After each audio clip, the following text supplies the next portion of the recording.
Dear viewer, today I'll be conducting an experiment about buoyancy. Buoyancy, or the ability for something to float, is something we see every day but never think about. Buoyancy is determined by the density of an object. Today we'll be testing the speed in which coins and keys sink and how much they sink when they're put into a cup. Our hypothesis is that the speed in which objects sink will be determined by its density, and if the objects are denser, it'll sink faster. Keywords. These keywords will be used for our experiment, and buoyancy, I've already talked about that. Gravity, or the force that attracts a body towards the center of the Earth. Density, the degree of compactness in a substance.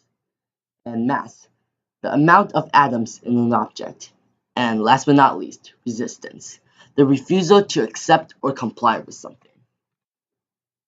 Equipments. Today we'll be using all the Taiwanese dollars except for the $50 and all the American coins, and 2 different kinds of keys. Procedure. We'll measure the volume and weight of the keys and coins, and then we'll put them into a cup and measure how much it sinks. And then after that, we'll try to see how fast it sinks. So here's a video of us doing the experiment.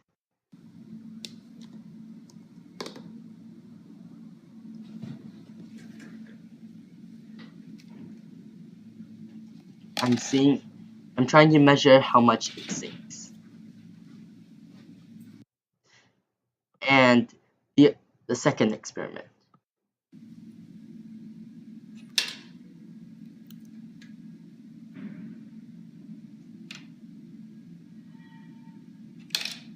So as you can see, there's a delay time between when the coin reaches the bottom of the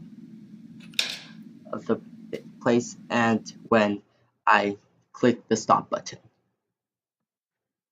So this is our graph, and it shows how fast it sinks. So according to this graph, the key sinks the fastest while the penny sinks the slowest.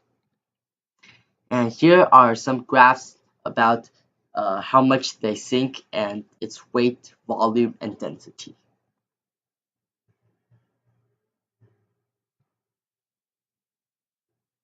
These are our trials for how fast it sinks. We did 3 trials for each object. Conclusion.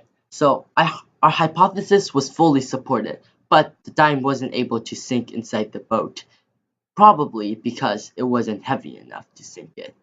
And of course, the reaction times of humans made the data unclear, and mainly because the coins sank too quickly. So every millisecond counts. Evaluation. So if I were to do this experiment again, I should use objects that have lots of difference in mass or volume, because this time we all use the same coins and keys, which are pretty much the same in mass and volume. And of course, we should use objects that sink slower or don't sink at all, so that we can tell the time difference.